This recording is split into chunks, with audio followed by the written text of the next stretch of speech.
Hi guys. I'm gonna be honest with you from the start. Over the past 2 weeks, I have been running non-stop. 3 episodes of Monsters Among Us, 2 filmings of Paranormal Caught on Camera, and a live feed from out in the desert. That, on top of pandemic concerns in everyday life, has got me wore down. So to say that I'm burnt out would be an understatement. But I know how much of an escape this show is for so many, so I did not want to let you down. So instead of going dark, this week I've decided to post a very special Patreon episode. But before we get to that, I just want to remind everyone that they can access tons of other great content over on Patreon. I release 2 episodes of Monsters Among Us Beyond a month, in addition to special releases in the entire back catalog. All this can be yours for a measly $4 a month. Now most hosts are greedy and ask for $5. Not me. In the words of my mentor and sensei, Dwight K. Schrute, I know my worth. And don't forget, you can cancel your subscription at any time. Now I'll be back next week with a fresh, brand new episode. And this will give me plenty of time to put something frightening together. So then finally, I present to you the 3rd and final installment of the Season 8 finale, Monsters Among Us Beyond number 28, Hometown Legends, Part 3.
Welcome to Monsters Among Us Beyond number 28, Hometown Legends, Part 3. A very special version for Patreon supporters only. I am of course your guide on this journey. My name is Derek Hayes. And without further ado, let's meet tonight's first guest. Hailing from the Sunshine State of Florida, Stewart is our first submitter of the evening. This is his hometown legend.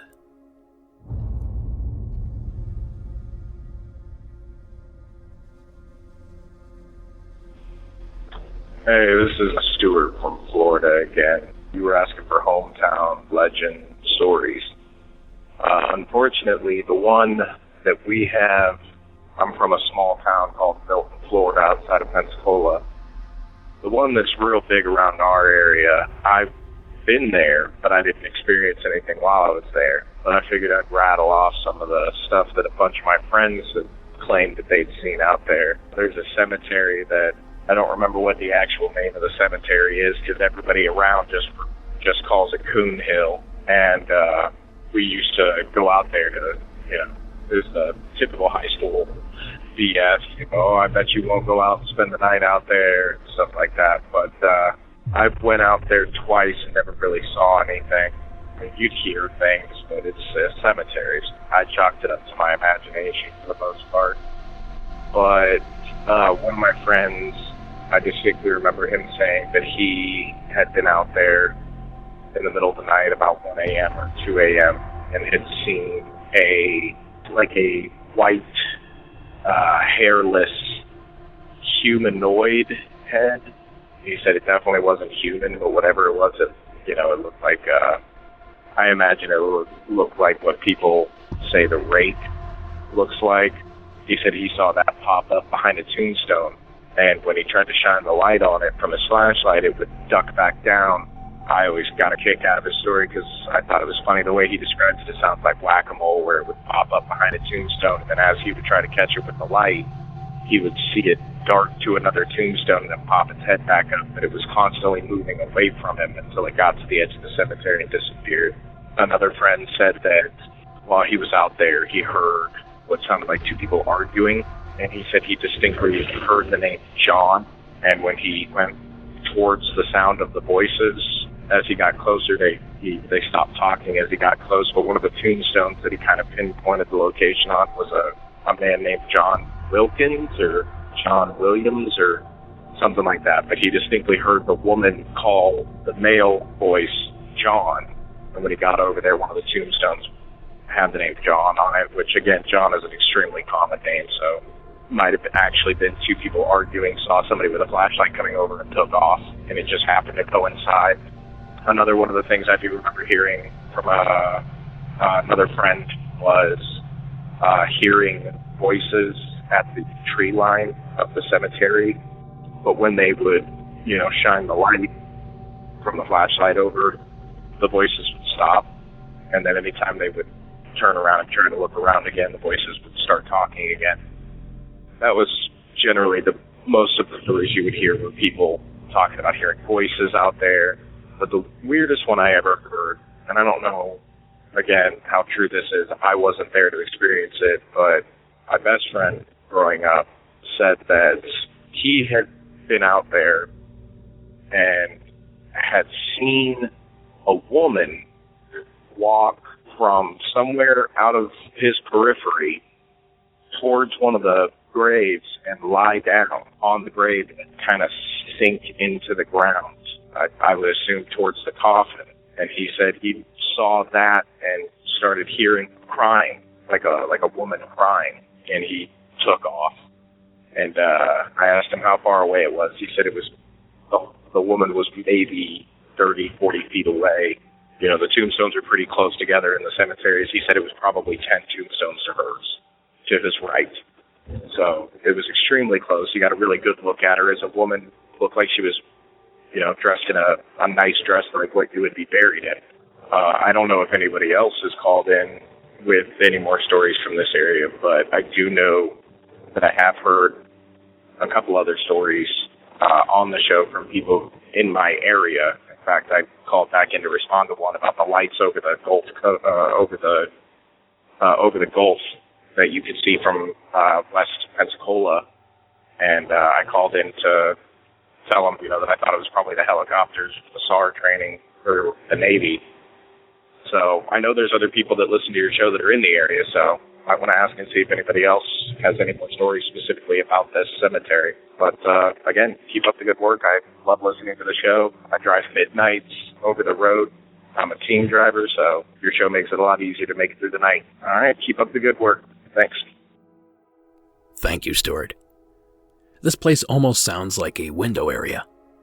I've been talking a lot about these strange places, due in part to our upcoming documentary about a little-known window area in Southern California called Anza Borrego State Park.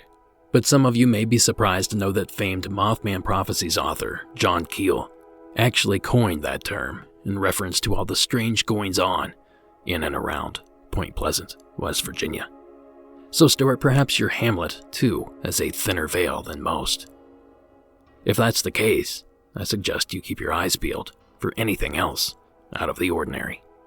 Thanks again for sharing. Now, our next tale of the evening has been told before, but John in Rhode Island has some additional details that he would like to share.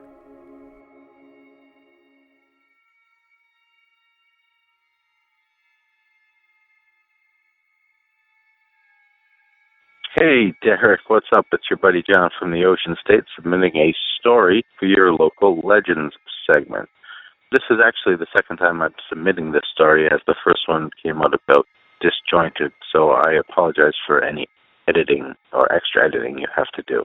So, I am currently at the Chestnut Hill Baptist Church Cemetery, parked right next to the grave of Mercy Brown. It is 5:04 p.m., and it is completely dark, and I decided to share with you our local legend here in Rhode Island, which is vampire folklore. Rhode Island is, of course, second only to Eastern Europe in vampire folklore. Now, most people know the story of Mercy Brown. I'm going to tell it from a local's perspective. There are also several others, Sarah Tillingham, Nellie Vaughan.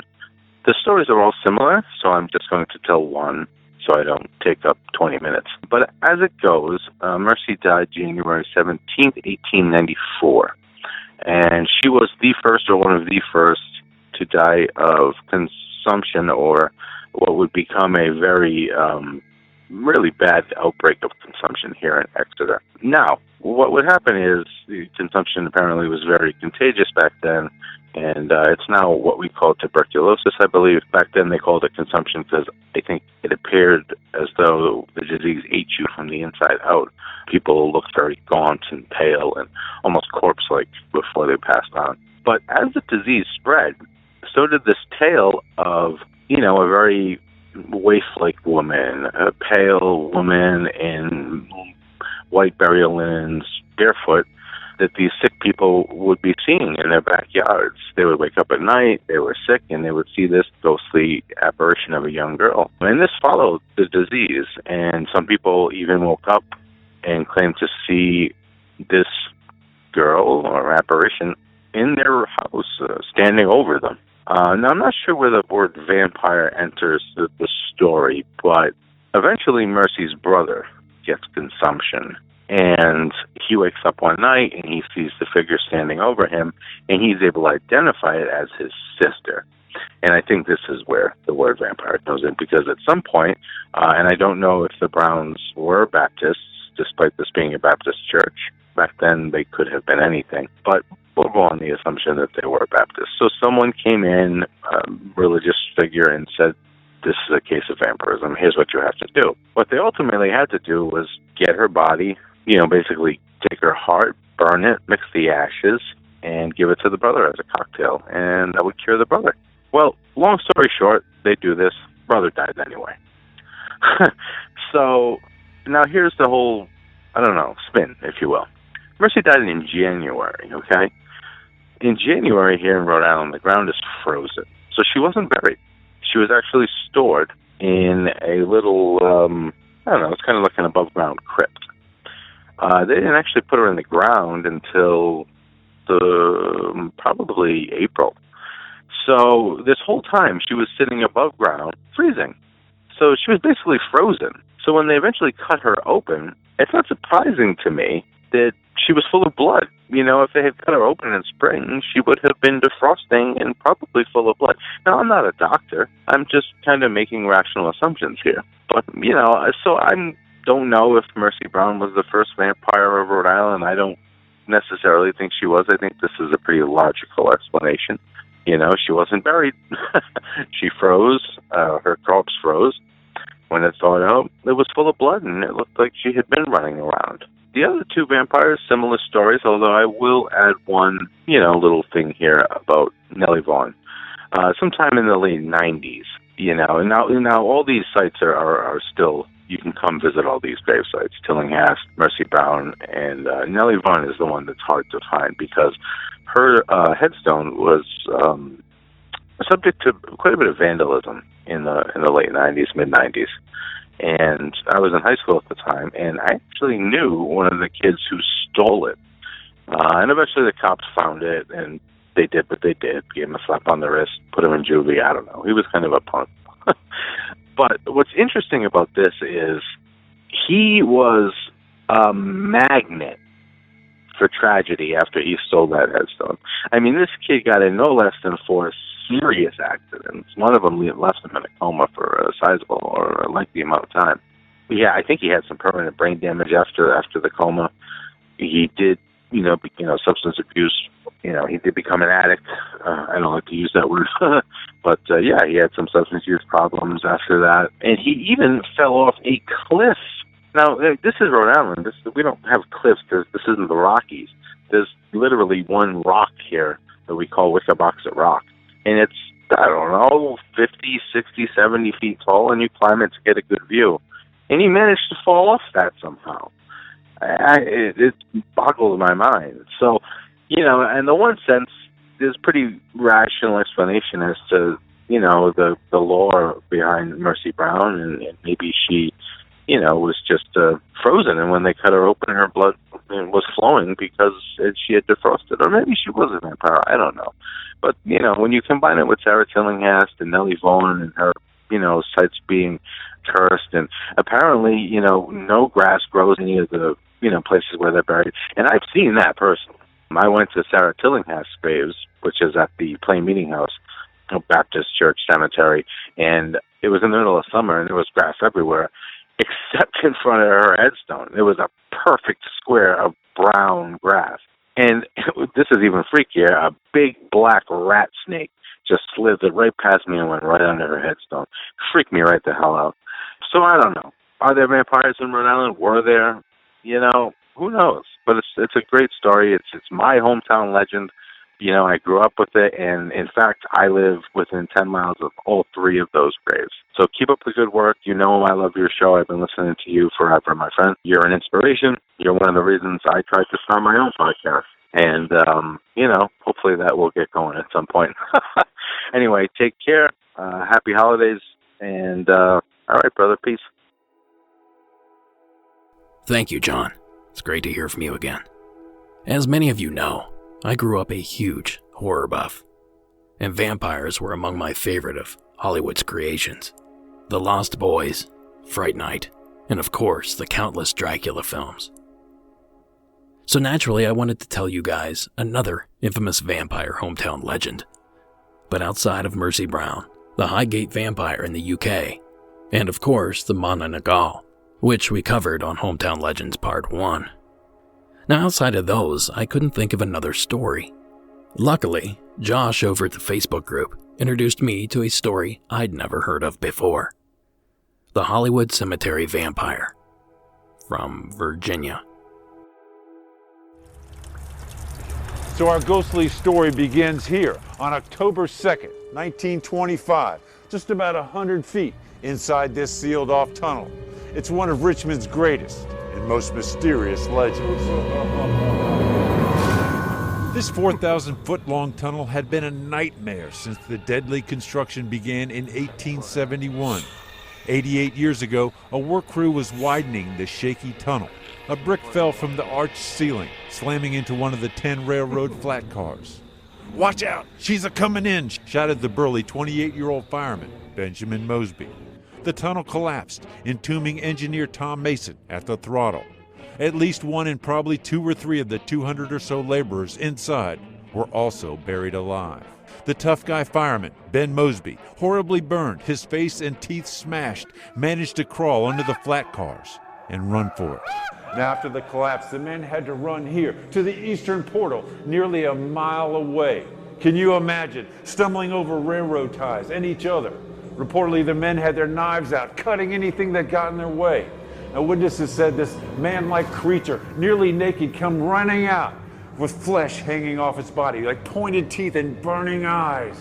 According to legend, the horrifying creature was chased down towards the James River, all the way here to Hollywood Cemetery, where he disappeared inside of this mausoleum, supposedly home to a vampire. But news reports at the time make no mention of the ghoulish flight to Hollywood Cemetery. The brave Mosby was taken here to the old Grace Hospital, where he died from his ghastly injuries. Rescuers dug straight down through Jefferson Park to recover the body of the white engineer, Tom Mason. The reverse lever rammed against his suffocated chest. The laborers, Engine 231, and the 10 flat cars remain buried inside this tunnel of misery. So that's just one of the stories surrounding the strange goings-on here at this mausoleum. That clip comes courtesy of WTVR, CBS 6 News, out of Richmond. And coincidentally, for those that don't know, one of my hobbies and previous professions was creating period-accurate vampire hunting kits. I've been on hiatus the past year or so due to the success of Monsters Among Us.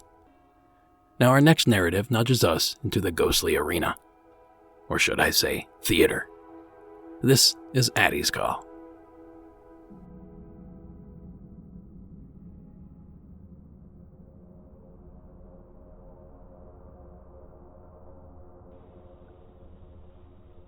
Hi, Derek. This is Addie. I've called in a couple times before, but I'm on season 6 right now on the show, and I'm calling about if you're still doing like a Hometown Legends episode. I have a short one for you. So my high school that I went to is fairly new. It was built about probably 10 years ago, maybe. I was one of the newer classes in the new building. Well, I was in the theater room a lot because I took classes there, and that's where I hung out all the time. Well, my theater teacher told us that there was like a legend surrounding the building, even though it was newly built.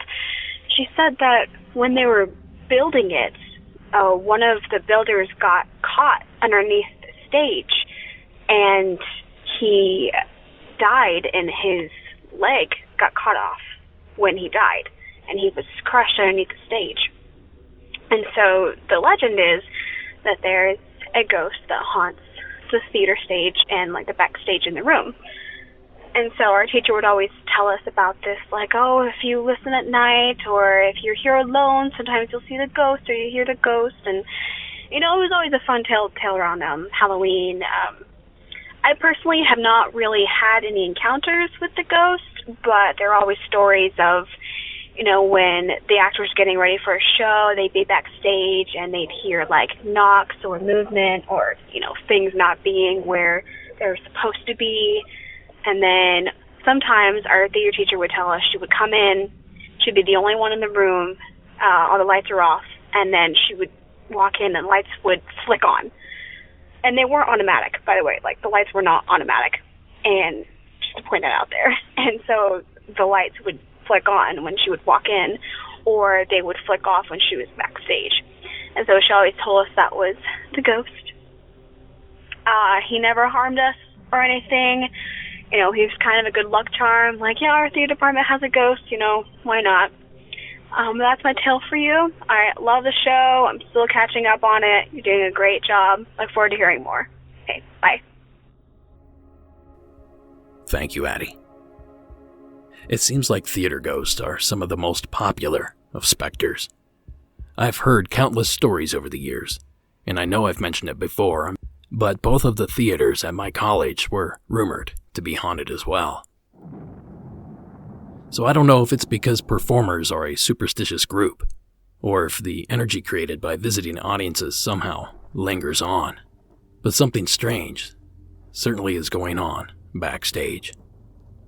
Thanks again, Addie, for sharing. Well, our next tale of the evening comes to us from an anonymous source, and ironically enough, also tells of a strange theater presence. The following was submitted anonymously.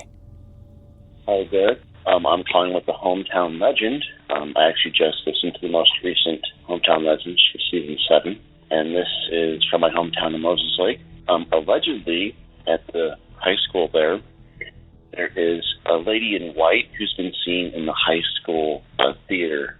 Apparently, she's been seen up on the rafters. It's even like one of those really independent books you find in the library and whatnot. I don't know anybody who's seen her, and I honestly do not know why it would be haunted, because as far as I know, nothing bad has happened there. The only thing I can think of is in the 90s at our middle school, there was a shooting, and the only thing I can possibly think of to give rise to this particular hometown legend is maybe they feel like there should be a ghost at a school, but they don't want to put it at the school where this tragedy happened, so they kind of have put it to an innocent school. And as a quick little tangent, I have a friend whose dad was a janitor at the school where the shooting occurred, and he told me he was there late one night and he heard screaming, distant screaming. So I hope you can use this. A nice little kind of quirky legend, I suppose, of the show. Thank you, caller. See, I told you, theaters have all the ghosts. Thank you again, caller, for sending that one in as well. And also, this may be a bit on the dark side, but I've been wondering if schools that have experienced shootings have also since reported any sort of strange ghostly activity. I wouldn't be at all surprised if that sort of thing began to rise in popularity over the next decade or so. unfortunately. Well, on to a much brighter note. How about a story about a murder on a bridge? Well, the following was submitted anonymously from the state of Vermont.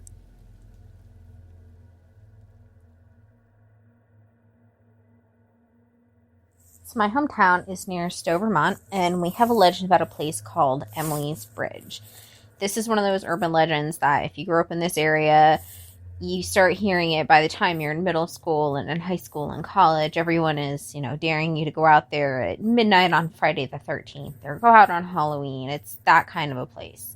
It appears in a lot of the local folklore books. And for a supposed haunting site, it's pretty well documented, especially considering it's in the middle of nowhere. There's a lot of photos, some video, tons of reports of people going out and seeing flashing lights or female-shaped apparitions on the bridge. A lot of talk of cars being scratched up or dented or banged on like something is beating on them. Talk about hearing voices and crying and laughter. All of what you'd sort of expect from a haunting. And this is all based on the story of Emily. There's about 6 or 7 different versions, but the most common one is that Emily was a young woman at the turn of the century who went out there to meet her boyfriend one night, and she went to tell him that she was pregnant, and he went to tell her that he was breaking up with her and marrying someone else.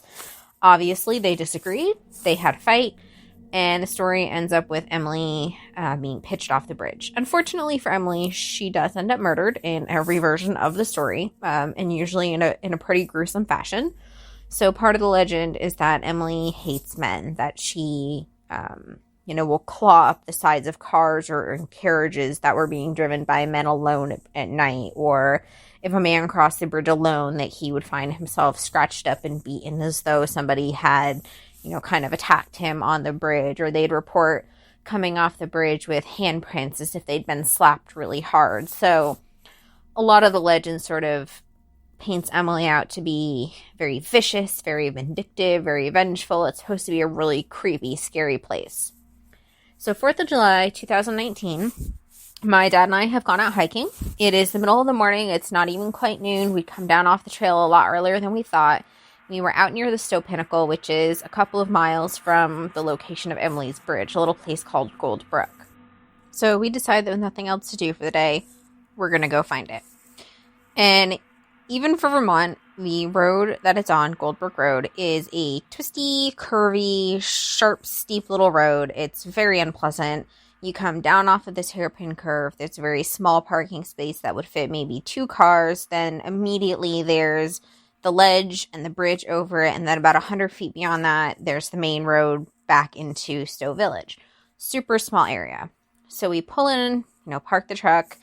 It's 85, 86 degrees, bright and sunny. The birds are singing. The bridge is brightly lit. There's a little plaque explaining the bridge and history and the story of Emily and sort of how the legend has grown. And it's overall kind of a nice area. There's a little path that runs down to the brook. And, so we walked around a little bit, took a look around. But for someone who went there kind of expecting to see the haunted bridge, it was a little bit disappointing. So we were probably only there about 10 or 15 minutes, just kind of looking around and enjoying it. And I finally said, okay, obviously there's nothing here. It's just a story. And at that point, we get back in the truck. So we have gotten into the truck. Like I said, it was 85, 86. We've been parked in the bright sun. The inside of the truck is wicked hot. We haven't even had a chance to reach for the AC yet. We're starting to pull over the bridge, and I kind of joked to my dad, and I said, well, I guess if Emily was here, she didn't want to come out today. And almost immediately, I felt as cold as if somebody had hit me in the chest with a snowball, and it was like it radiated all the way down my arms and my legs, and I was just ice cold. I felt like somebody had taken a finger and dragged it down the back of my neck. I don't think I have ever been so shocked in my entire life. I am pretty sure I actually screamed, and I heard a sound like a woman laughing, just hysterical, cracking up laughter. I swear to you, there was some woman sitting there laughing at me, except it was only my dad and I in the truck. This all happened really fast. It was maybe 5 or 6 seconds. My dad's looking over at me, and at first he was looking at me, are you okay? And then he sees the look on my face and he starts laughing and he goes, I'd say you look like you've just seen a ghost, but... And I said, and I'm, sitting there trying to get words out. Nothing is coming out. I finally managed to get my breath back, and I said, I think I did. I think there was something on that bridge. And I described to him what happened, and he's shaking his head, and he said, I'm telling you, you doubted the story. And I'm just sitting there going, this is impossible. This is impossible. Nothing just happened. Finally managed to recover myself a couple minutes later, and I don't know who it was on that bridge. I don't know who Emily was in real life, but I have to say, I think that whoever she is, she has a pretty fabulous sense of humor because she got me good, and I will never doubt her again. Thank you, caller. More personal experiences at these legendary locations. I don't get it. I've visited countless sites like these over the years, and I haven't experienced a single thing, with the exception of wrong turns and bored cops. But from the sounds of things, perhaps I should have started looking in the state of Vermont. Thank you again, caller, for sharing that story.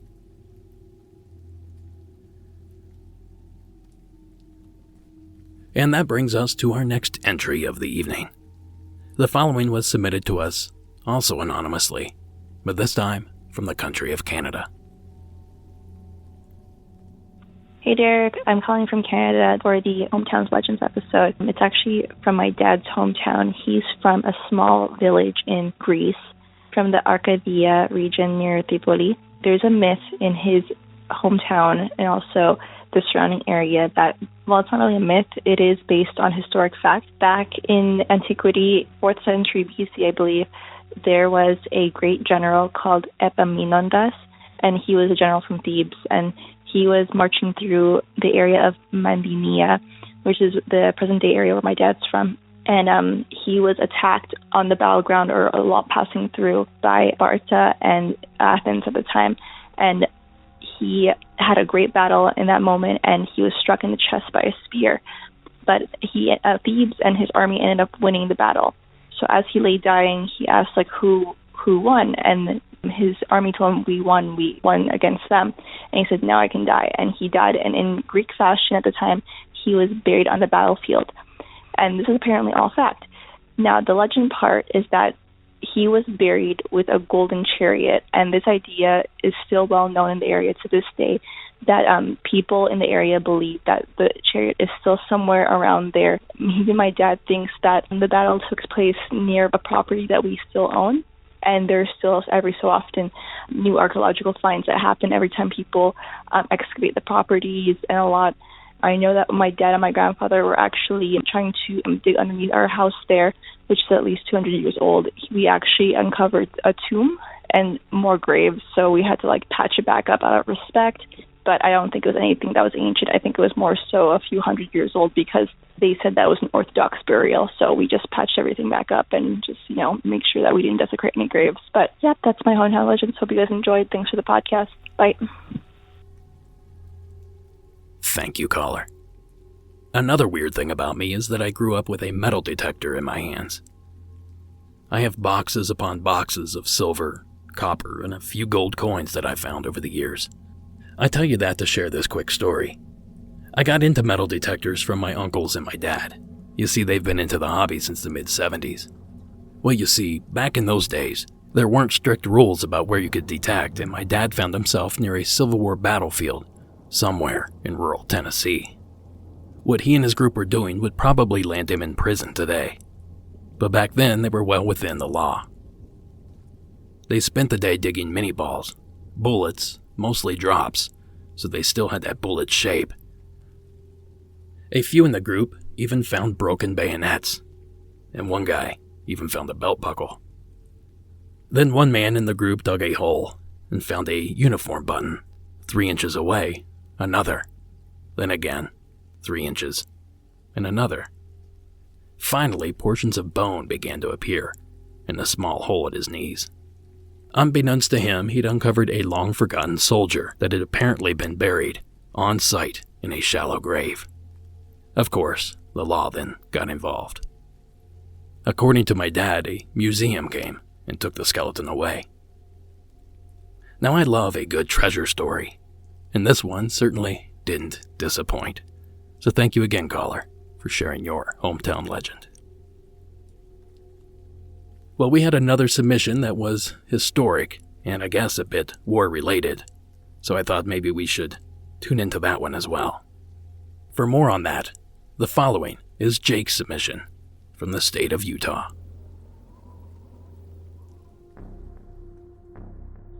Hey, Derek, it's Jake again from Utah giving you a call. I'd like to put in the hometown legends one. I don't think many people have talked about this one. I have a few hometown legends, but I want to share this one.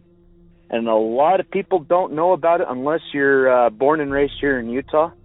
I mean, there's a few other people that have probably heard about it, historians, but this one's huge, and it only took the LDS religion, or the Mormon religion, about 100 years to recognize it as their fault, and it's called the Mountain Meadows Massacre.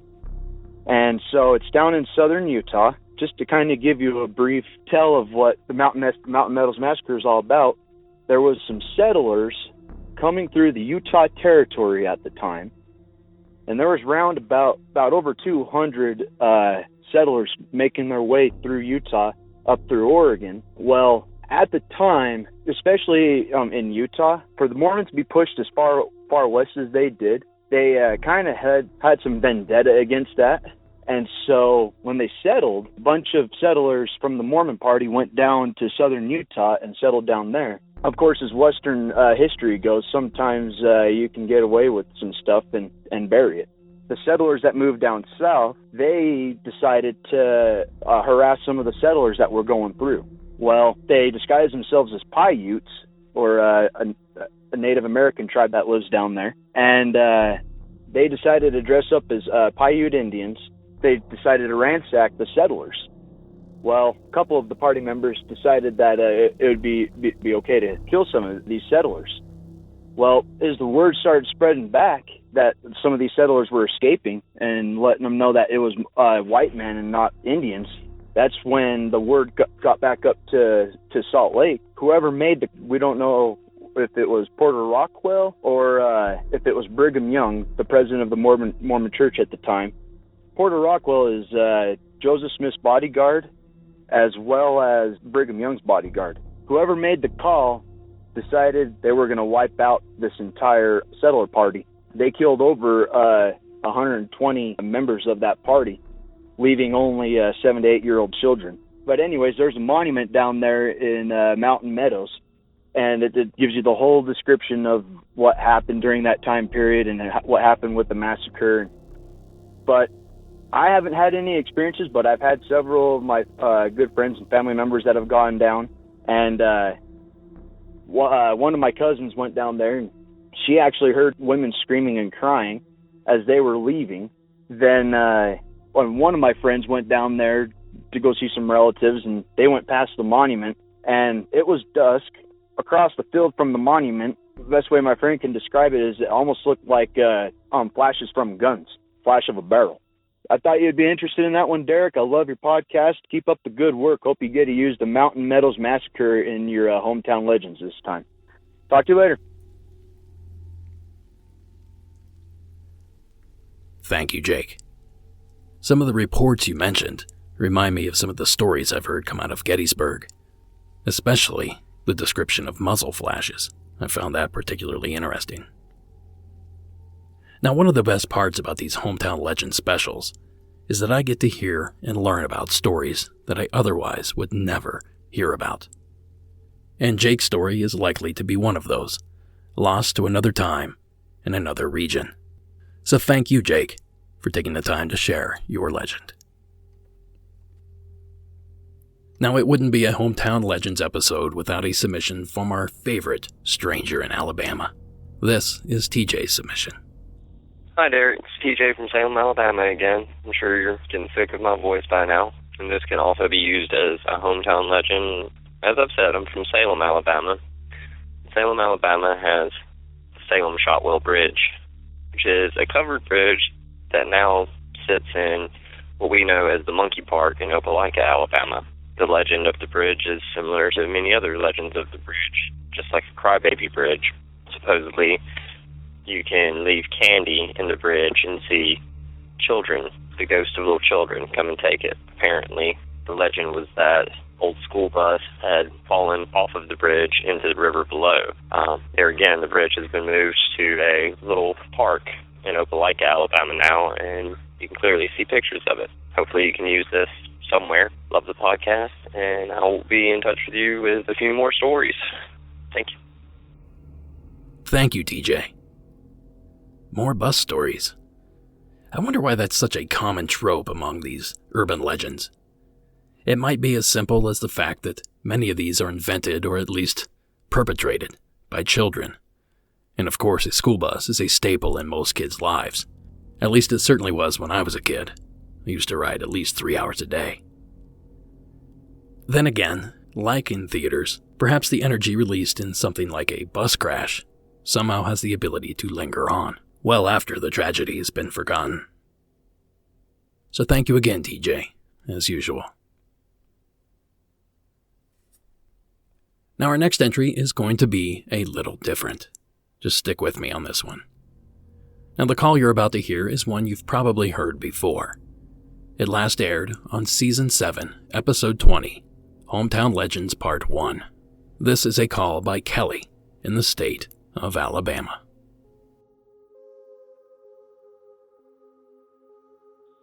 Hi, Derek. This is Kelly. I'm calling for the Hometown Legends segment that's coming up. I grew up in Alabama, and I went to college in Montevallo, Alabama. The only public liberal arts school in the state is there. Not a lot of people have heard about it.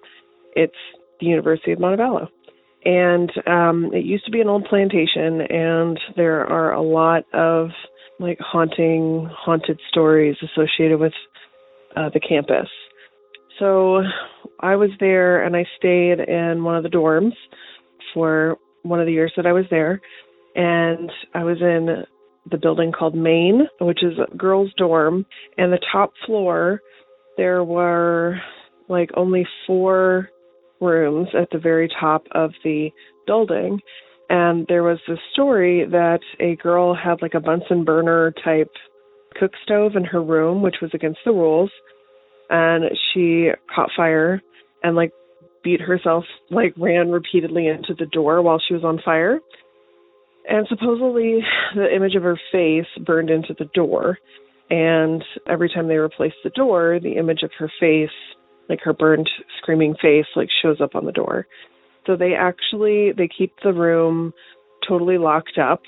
And on Halloween, they go up there and they unlock it and they let people go up there and look at it. I never really experienced anything there. It was an old building and kind of creepy sometimes, but just kind of old, creepy old building vibes. And the other things that they reported on campus, there was the King House. I think it was the King House, or maybe King Hall. But there was an old home that was sort of in the middle of one of the quads. And I don't know that it was used for anything, but I heard it was haunted, and I would obsessively watch the curtains to see if the curtains had moved as I went walking across the quad to get to different classes. I never saw anything with that house, but supposedly it's haunted. There's also supposed to be a bunch of tunnels used for servants and slaves and stuff from back in the day, crisscrossing the quad, but I don't really know about that. So anyway, I hope you can use it. Thanks. Bye. Well, after that call aired, I received the following message from Bethany, also in the state of Alabama. Hey, Derek. I'm currently listening to your Hometown Legends episode, and I live not terribly far from Montevallo University, where the Burning Girl story took place. You said something about liking the story but hoping it isn't true. It is. Her name was Condi Cunningham. If you're interested in reading what happened and seeing a picture of the door where her face is said to have appeared, I'm linking to a couple of articles. Hopefully you haven't already been blown up with emails like this. If you have, just disregard this one. Thanks for what you do, Bethany. So naturally, Bethany's story got me thinking, what really happened that night in Alabama? Well, I know the real story. Some people think they know the whole story, but I know the real stories. And the biggest story that we have, the biggest and most famous ghost, I should say, is Condi Cunningham, was burned in a fire in Maine dorm in 1908. She was 16 years old, and she had a roommate, and we're not really sure what room she actually was in Maine dorm. At the time, there was only one wing. The west wing was, or the east wing. I forget which wing, but there was just one wing built at the time in 1908. Of course, it was all girls, and they had a matron that lived in the dorm with them, an older woman, and it was her job to ring a bell and make sure the girls were going to bed on time. So at 9:30, they would get a warning to stop what they were doing and get ready to go to sleep. At 10 o'clock, the lights went out. And so Condi and her roommate were cooking fudge, like chocolate, on a chafing dish with an alcohol burner that was like a Bunsen burner, and alcohol was the flame. And they neglected, either they didn't hear or they didn't pay attention to the 9:30 bell. So when it got close to 10 o'clock and the bell rang, they knew they were going to be in trouble. The girls used to get demerits and things like that, and they would get in trouble for things like that. So they hurried up and were trying to put everything away, and in their haste to put everything away, they knocked over the alcohol. That was the fuel, and it was still burning. And so the alcohol fell, kind of spilled, and it went up the back of Condi's nightgown. She was wearing a flannel nightgown. And instead of, like nowadays, we tell our kids to drop, stop, and roll. But instead she ran down the hall screaming. And the whole gown was engulfed in flames. They did manage to throw what they called a rug. I'm sure it was more of a blanket on her. But she did pass away. Her father was a judge up in Birmingham. And we have a copy of her obituary and everything else. So it was very sad. Very sad. So that's the true story. That clip was taken from some footage shot on the haunting. It was posted by Gaman Ron on YouTube. So apparently, at least this hometown legend is real. And if this one can be true, what about all the others? Thank you again to both Kelly and Bethany for sharing that information. Our next story is a bit violent in nature, so if you have kids listening, be warned. The following was submitted by an unknown listener in the state of California.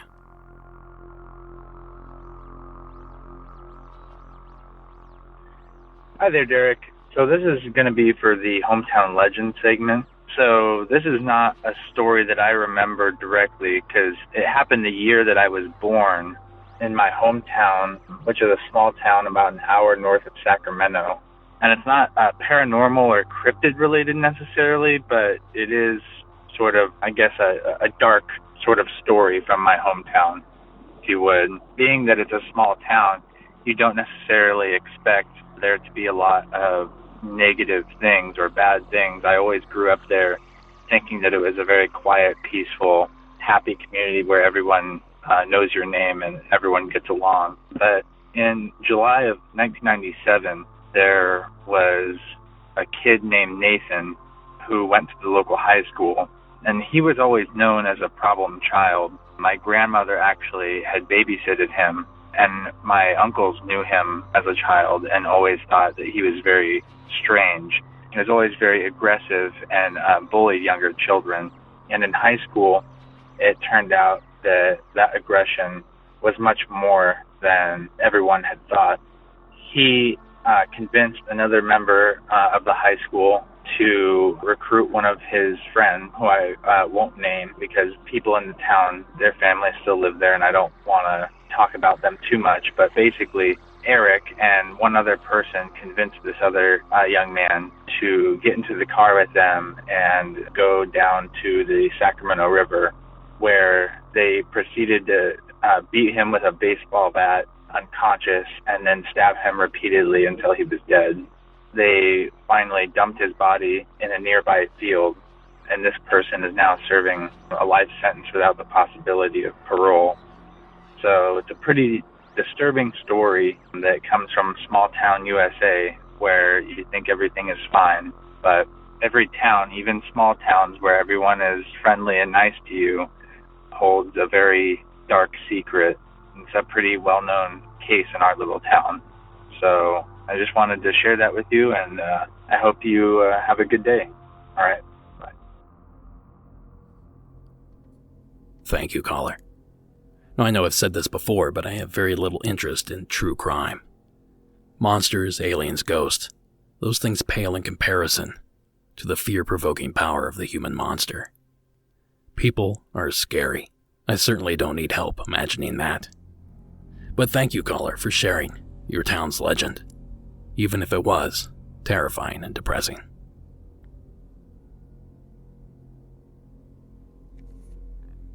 And here we are, 2 calls left, circling the bottom of the bucket, waiting to be plucked out and hurtled through the wires. The first to do so is a familiar story from a familiar state. This is Michael's call from the Lone Star State of Texas.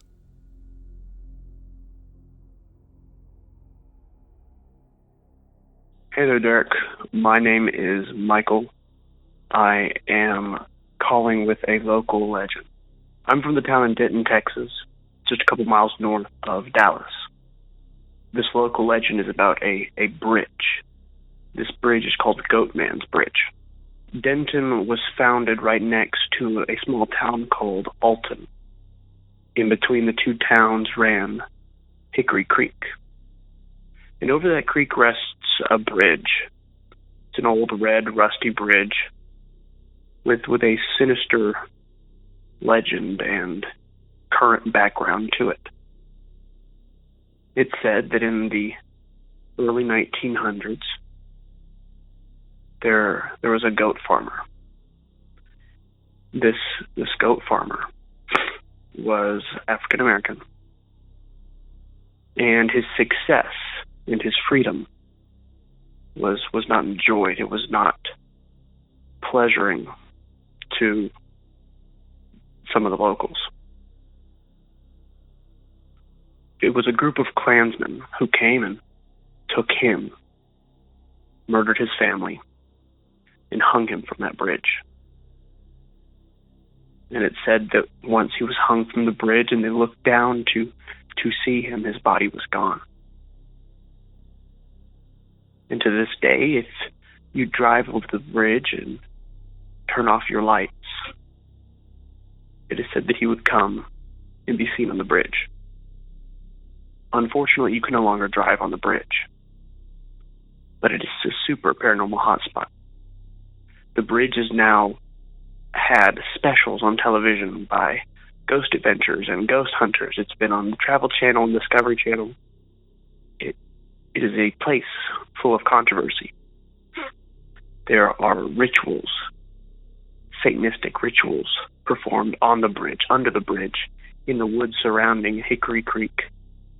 It is a massive paranormal hotspot. It is a place where you feel disgusted and scared every moment you're there. It's a place that I don't want to mess with, and those around me don't want to mess with either. Currently, they have stopped selling black cats in the area in which I live because of all the bodies found at Old Alton Bridge, Goatman's Bridge. It's a pretty scary place. Yet every weekend, we have paranormal tours. A bunch of tourists wanting to mess with its power. But I've had some scary close encounters in that woods. And I never want to deal with it again. Anyways, thank you so much for taking my call. I'm a brand new listener on your podcast, and it is such amazing content. Thank you so much for all your hard work. Please keep pushing them out. They're amazing. Thank you. Blessings. Thank you, Michael. This is not the first nor the last Goatman story to be shared on this program. It seems like nearly every state has some sort of Goatman legend somewhere within its borders. And of course, there are the very infamous tragedies at the Public Trestle in Kentucky, a story we discussed back on part 2. But listeners might not realize this, but that wasn't a one-off occurrence. People die all the time on the Public Trestle. Teen girl who survived a deadly train accident last weekend continues her recovery tonight, as so many questions still remain about why she and her friend were on the tracks. 15-year-old Savannah Bright was killed when she was hit by a train on the Pope Lick Trestle on Sunday night. She's on the left. Her friend Kaylee on the right, who was 16, was also hit. She survived. She's being treated at University Hospital. Investigators have not released many details about what they believe happened to them that night.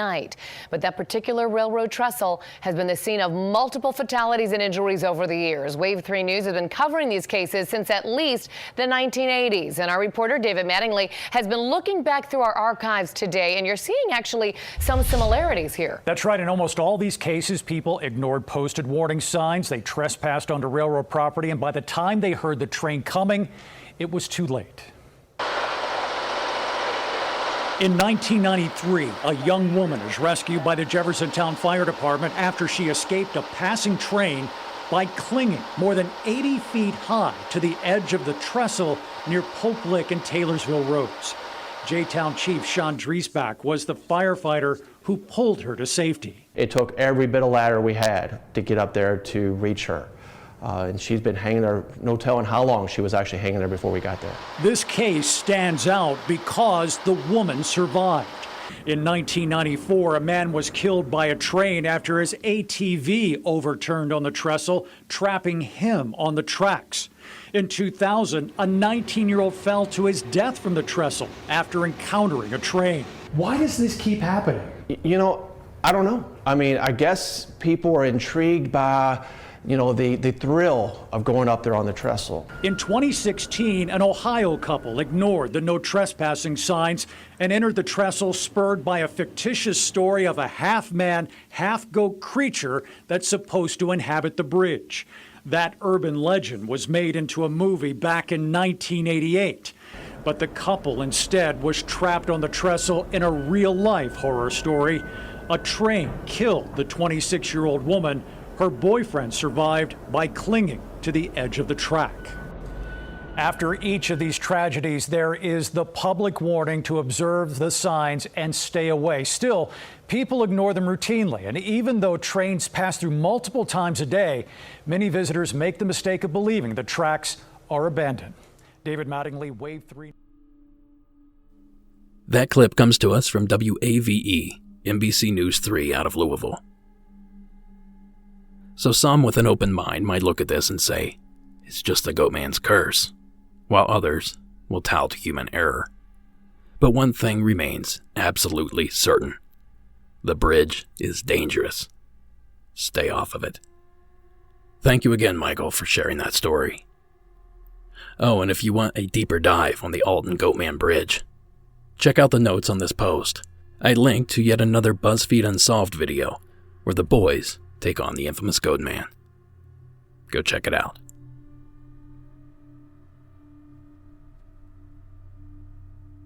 I feel like I've been buried in Hometown Legends for weeks now. I'm so ready to move on to Season 9. I'm opening with the much-anticipated First Responders episode, so be prepared for that. And if you have a first responder call, you have another day or so if you'd like to sneak that in. And I'll tell you guys what, if I get it done early, I'll toss it up here on Patreon, so that you guys get first crack at it. Now, before I play the final call of these Hometown Legends specials, and the final call of Season 8, I need to thank you all one last time. Because if it weren't for you, the show wouldn't have survived. Certainly not at this capacity. So thank you guys. This part 3 is for you. Whether you've donated $1 or the max since day one. I'm talking to you, Teresa. I appreciate everything each of you have done to help me succeed. So from the bottom of my heart, thank you. Now, you didn't donate to hear me ramble about Patreon. You came for the stories, and I saved us a great one for last. This story revolves around an infamous haunting in a very successful horror film. If you're a fan of the film The Conjuring, grab some popcorn, because this is Courtney's Hometown Legend from the state of Massachusetts.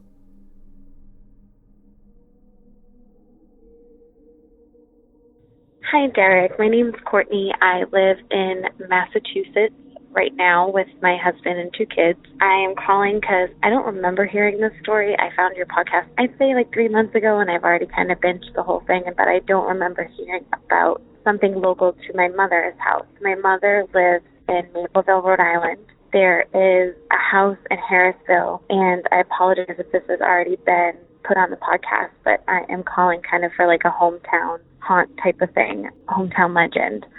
So I didn't realize this until one day I drove past a house and it appeared really old, and I kind of Googled the information one day and it slipped my mind until recently when I was driven by it again, and I was reminded to tell my husband oh yeah, hey, that's the house from the Conjuring franchise, the first one. So a lot of people who follow the Conjuring franchise know that the first home is in Rhode Island, the one with Bathsheba, and it is from Harrisville. It's actually a real haunting. And if you're from Rhode Island, you know about this. And it's actually not as big of a deal, but it is. I've heard it from some local people, and I've brought it up to some of my mom's neighbors and stuff, and people know that it's there, but they stay away from it because traditionally, up until I guess a couple weeks ago, which is what's prompted me to call, it was repurchased by a couple from Maine. It was originally owned by this other couple, I forget their last name. They owned it for 30 or 40 years from when the Perrin family moved out in the 1980s, and they did not like the fame that the movie brought the house. They got very frustrated, put up signs all over the place, bought cameras, didn't like when people would stop on the road and take pictures of the house, which the house is I wouldn't call it secluded, but there's trees and things bordering the house so you can somewhat see it, but it's not something that you can drive by and gawk at. You definitely have to stop and kind of peer in between the trees to see the house. And I drove by it one day, like I said, a long time ago. My mom first moved to Rhode Island, and I was younger, in my early 20s, and I was wow, that house gives me the heebie-jeebies. So I looked it up, and I found out that it was this haunted house. Everybody knew about it in her area. And the original story, I guess, if you listen to Roger Perrin speak about the house, which was the gentleman who owned it from 1971 to 1980, and the movie is based on him and his family. The occurrences that actually happened in the Conjuring house were very different than what was depicted in the movie. Finding out about this after the franchise came out and having passed it before that and understanding oh yeah, that's that haunted house everybody talks about. Kind of, obviously, when you watch that movie, it is very good. It's very scary. It's, the most critically acclaimed horror franchise of this generation, I believe. And of course, Ed and Lorraine Warren in and of themselves are such interesting people to pick apart for paranormal lovers.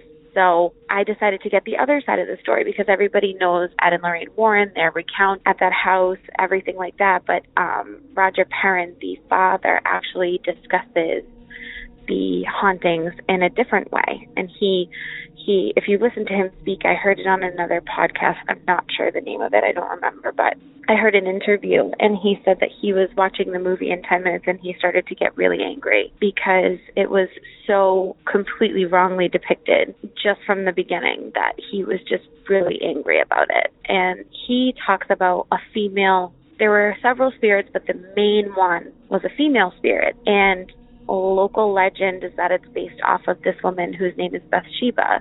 She was one of the first accused witches in that area of Rhode Island. When she was caring for an infant of a neighbor, the infant suddenly died. And this recount of the occurrences is obviously hearsay. It's from so long ago, the early 1800s. So there's no record of this. There's no anything on paper about it, but there's a rumor, if you will, that there was a sewing needle stuffed in the base of the infant's skull, and it caused instant death. And people say that she was a witch, and it was a sacrifice to Satan for her and her practices or whatever. So that's the local legend surrounding that. And she was assumed a witch after that. And, in the movie, she hangs herself from a tree, but that is not how she died. She died when she was 73, and her cause of death on her autopsy report is turning stone. I'm not sure what that means, but I'd assume she just died of old age. That's a pretty healthy age to live at that time. So She passed, and the house was sold several times since then. So when Roger Perrin purchased it, they did get tormented in the beginning.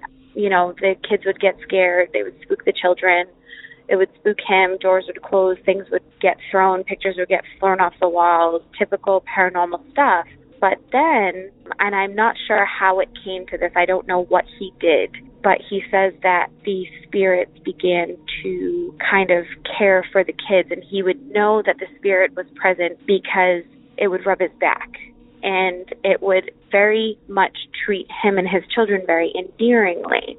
But it was very torturous to his wife. His wife experienced all kinds of crazy things, and I guess when Ed and Lorraine Warren were invited to the house to do their seance, which he was heavily opposed against, that's when the types of things that would conclude possession, you know, contorted body, screaming, speaking another language, his wife started to experience that. He said that he believed the spirit would torment his wife because she felt as though she was the woman of the house. She would rub his back. She would play with the kids after a certain point. So when she started to treat the kids better, started to treat him better, it really didn't go that way with the wife. And the wife speaks of I believe her name is Carolyn, cites in my online research an instance where she was sitting on the couch and she felt something pierce her skin and she started to bleed, and it felt like a sewing needle. And I don't know what happened in that house. There's no conclusions or anything that this is Bathsheba. I heard in that interview an instance with the husband. He came home one day, the wife had left with the children to go buy shoes for school, and he sat alone at the kitchen table eating, and he saw the basement door open from where he was, because you could see that, and he kind of saw a veiled figure move up from downstairs.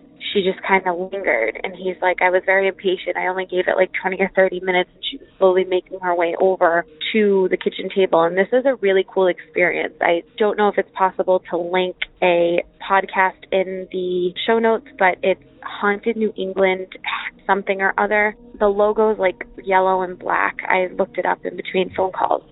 But his interview is very interesting, and he got impatient and he yelled at the spirit, like, well, if you're not going to come over here, just go away. The door slammed and he didn't see anything for 6 months.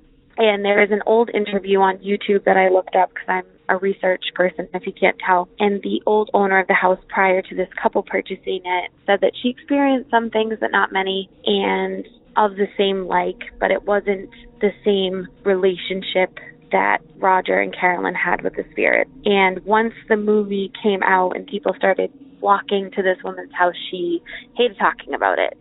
She definitely did not react well to that. The house went up for sale, and that brings me to a very exciting component of this, which is the couple that purchased it is very into paranormal. They're very educated. The gentleman of the couple is a paranormal investigator, so he's actually going to fix the house up to be able to handle visitors. So I'd assume he's probably going to close off like living quarters, and then, because it's a rather large house and it's on a large piece of property with a river in the back, it's a big piece of property. And he's going to probably close off some of it and make that living quarters, and then have the other part of it be an exhibit. But he's going to allow people to come in and tour the house and allow paranormal investigators there. And he's done a little bit of his own, and he said he's gotten some really good material. And the Perrin daughter, there's a daughter from the Perrin family that experienced the most haunting.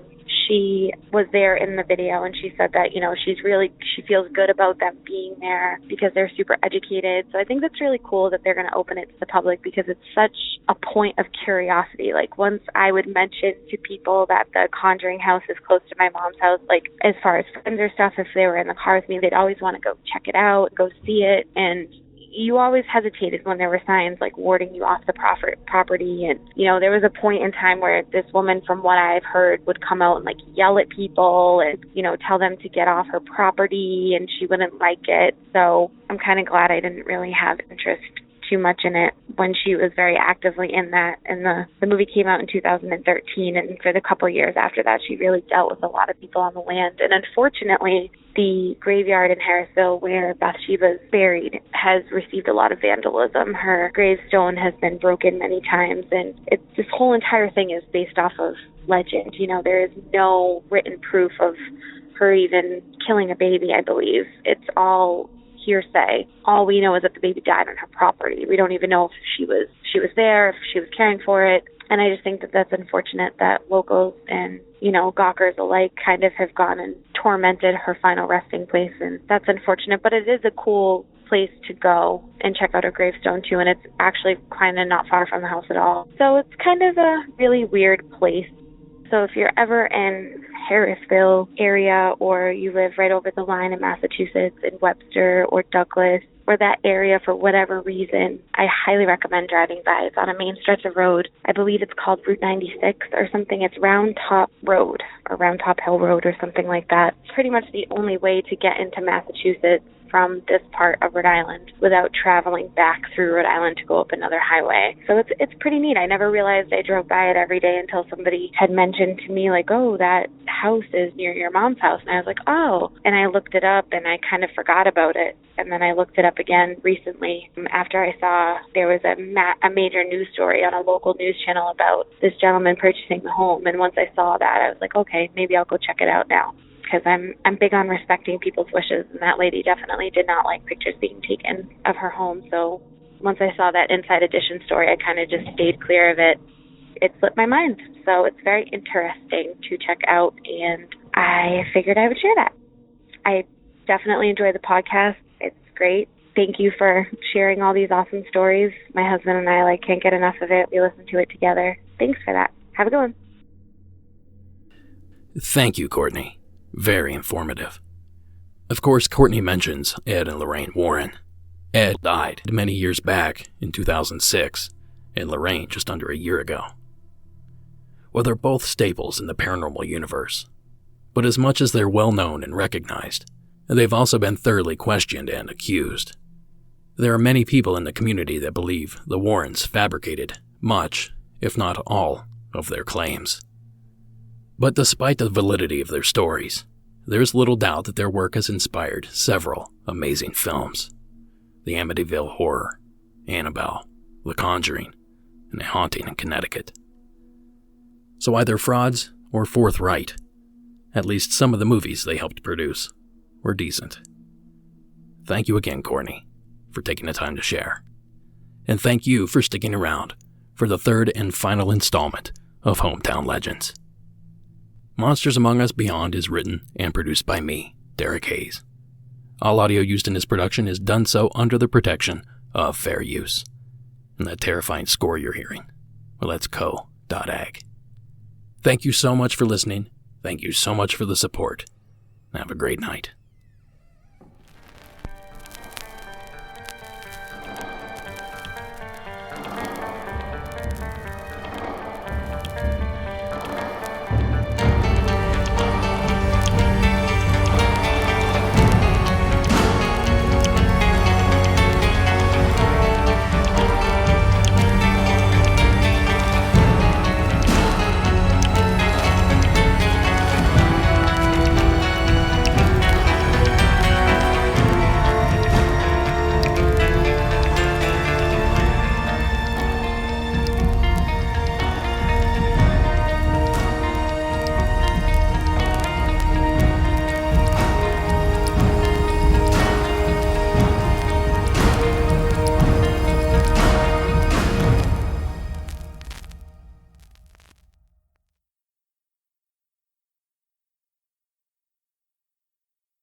Come on, you guys didn't think I'd leave you hanging, did you?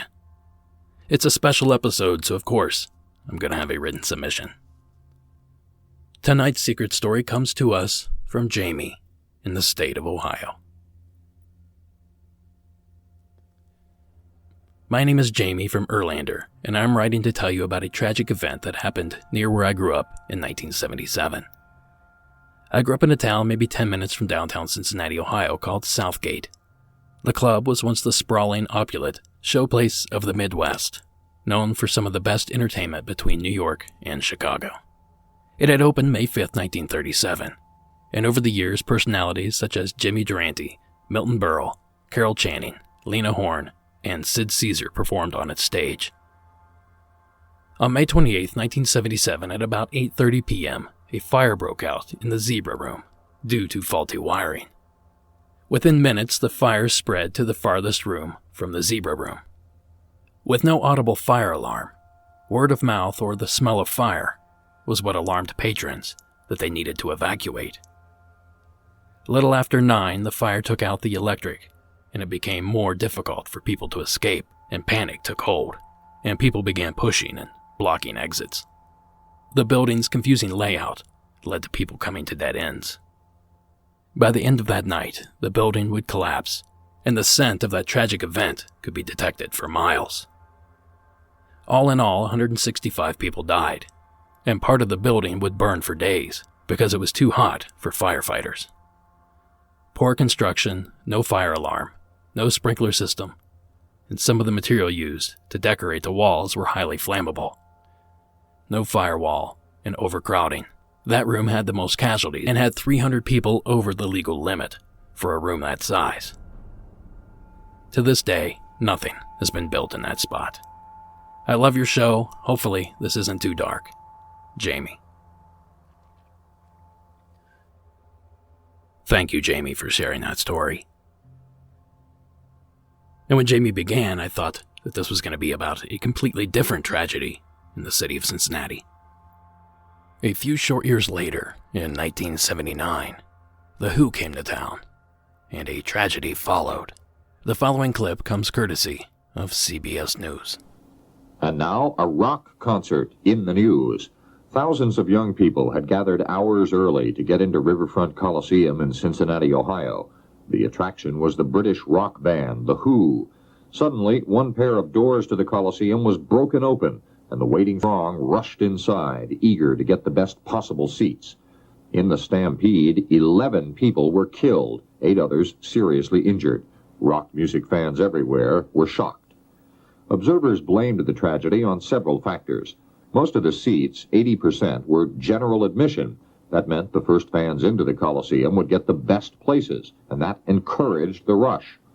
Also, many of the kids had been waiting hours to get in. Some had been drinking or using drugs. The concert went on as planned, but the members of The Who were badly shaken. If it had happened inside the hall, I don't think I would ever play again. There is a kind of a football game, boxing match feeling to a rock concert, and it's what guys seem to get off on. You know, they like this high energy sort of event. The Who asked authorities to help make future rock concerts safe. And later this week, their concert in Buffalo, New York was. Unlike Cincinnati, all Buffalo seats were reserved. I'm Christopher Glenn with a rock tragedy in the news. Absolutely terrifying. Thank you again, Jamie, for taking the time to share your story. And thank you for sticking around to the end of the program. Have a good night.